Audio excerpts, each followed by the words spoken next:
अली बाबा 40 चोर की कहानी। सालों पहले फारस देश में अली बाबा और कासिम नाम के दो भाई रहते थे। पिता की मृत्यु के बाद से दोनों भाई मिलकर अपने पिता का व्यापार संभालते थे।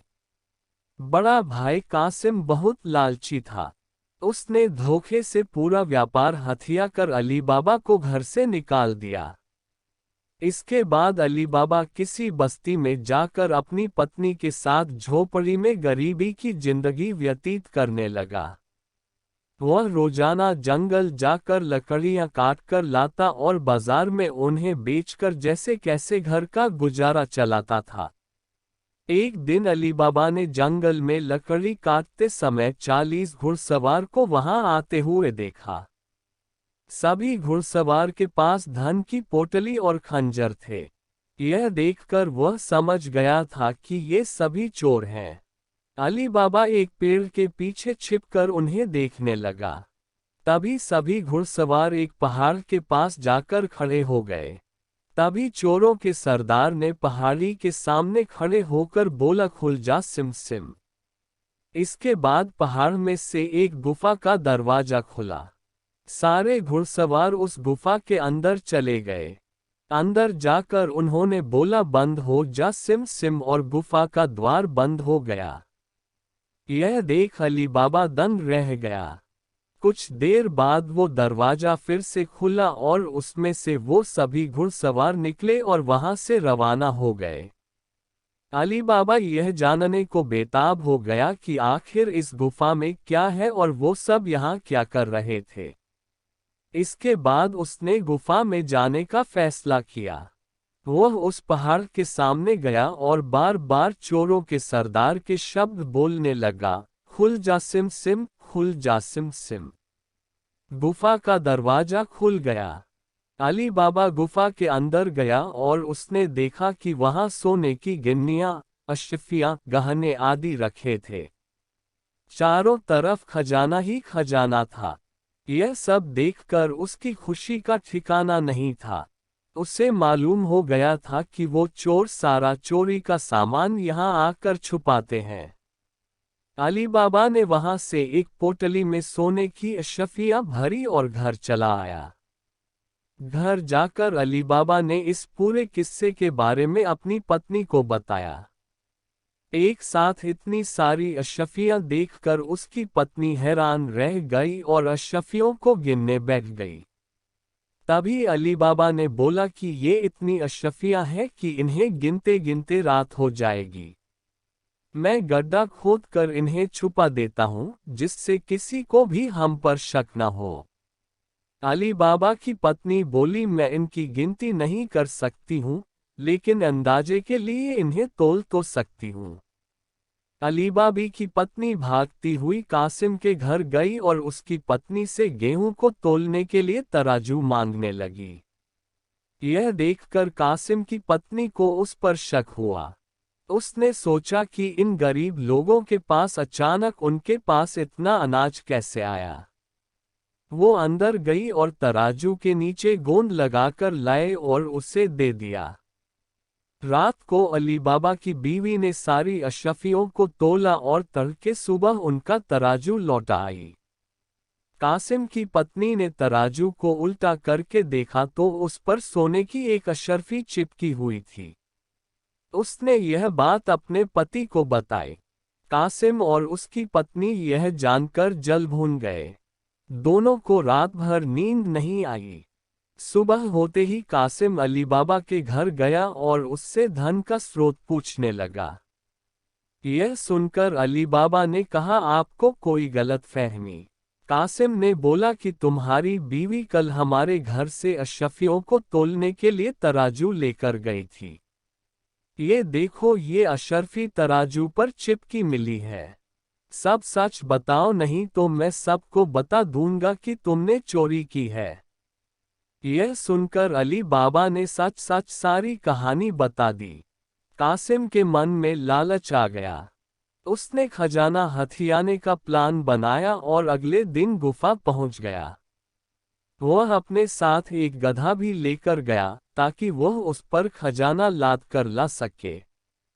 गुफा के सामने पहुंचकर उसने अली बाबा ने जैसे बताया था वैसे ही किया। उसके खुल जा सिम सिम बोलते ही गुफा का दरवाजा खुल गया। अंदर पहुंचकर चारों तरफ खजाना देखकर वह भौचक्का रह गया। उसने बोरियों में सोने की सिक्के भरे और बाहर निकलते समय क्या बोलना है वही भूल गया। गुफा से बाहर निकलने के कासिम ने तमाम प्रयास किए, लेकिन कोई रास्ता न निकला। वह गुफा के अंदर कैद हो जाता है। कुछ देर बाद जब चोरों का गिरोह वहां पहुंचा तो उन्होंने देखा कि बाहर एक गधा बंधा है। वे समझ जाते हैं कि यहाँ कोई आया है। चोर अंदर जाते हैं और कासिम को ढूंढकर मार देते हैं। इधर जब कासिम घर नहीं पहुंचता तो उसकी पत्नी परेशान हो जाती है और अली बाबा के घर जाकर बड़े भाई को ढूंढकर लाने के लिए बोलती है।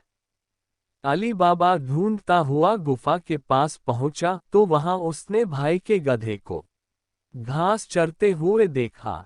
वह समझ जाता है कि कासिम अंदर गया था और चोरों ने उसे पकड़ लिया है। अली बाबा जब गुफा के अंदर गया तो उसे कासिम की लाश मिली।